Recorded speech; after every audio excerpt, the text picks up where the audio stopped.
ဒီနေ့ပေးပြဟင်းလေးဈေးရောက်ဝယ်လာပေးပြဟင်းလေးချက်စားမယ်နော်ရခိုင်ချက်လေး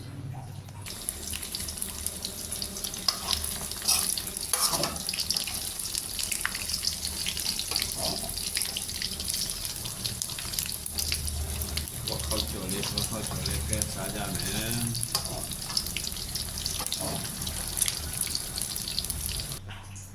ကဲပေးပြတိချက်မယ်ငရုတ်ဒီနှစ်ချမ်းခွဲနဲ့ပေါ့နော်ရခိုင်ချက်လေးချက်စားပါမယ်ဒီနေ့ရခိုင်ချက်လေးလုံးပြီးတော့ပြီးချက်တော့မယ်မပြီးမြလေးနဲ့ငရုတ်ဒီနှစ်ချမ်းခွဲနဲ့ကဲချက်ပါတော့မယ်ရခိုင်ချက်လေးစားကောင်းလေးစားကြုံမထဲပဲနော်ကဲဒီတစ်ခါကျွန်တော်ဘယ်လိုချက်မလဲဆိုတော့စီလုံးဝမပါပဲစီမထဲပဲချက်မယ်နော်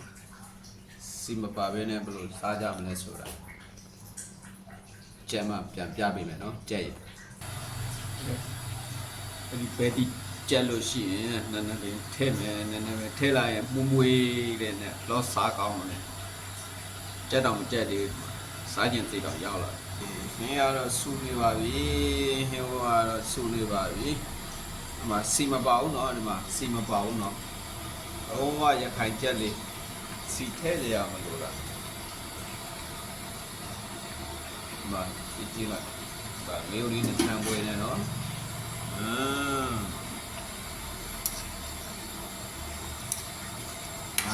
ပဲပြားတီပေါ့ပဲပြားတီရခိုင်ချက်လေး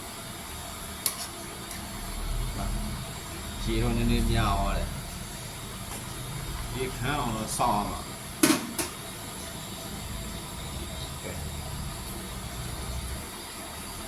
ကဲကြက်ကနေပြီအယောင်ကပြောင်းသွားပြီ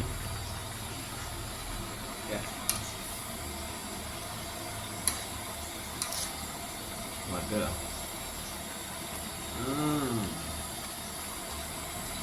ရှေ့ပဲ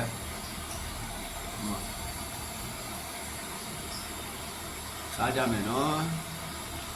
ပေးပြတီးရခိုင်ချက်လေး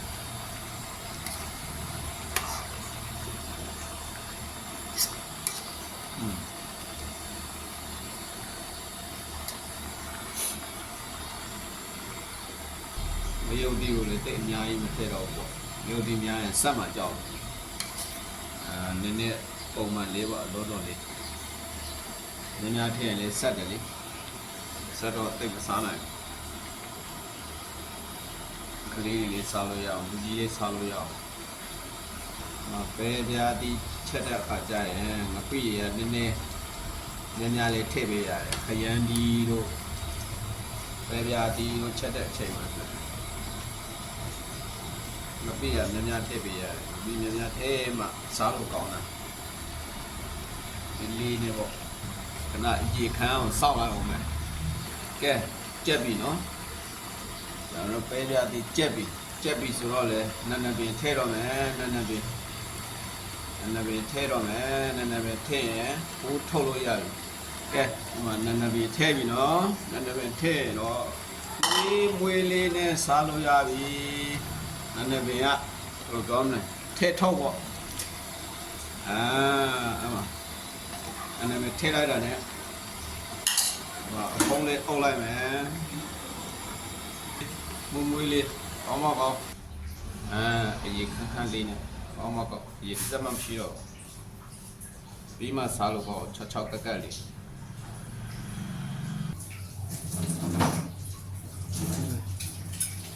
ရပါပြီဟင်းကောင်းတစ်ခွက်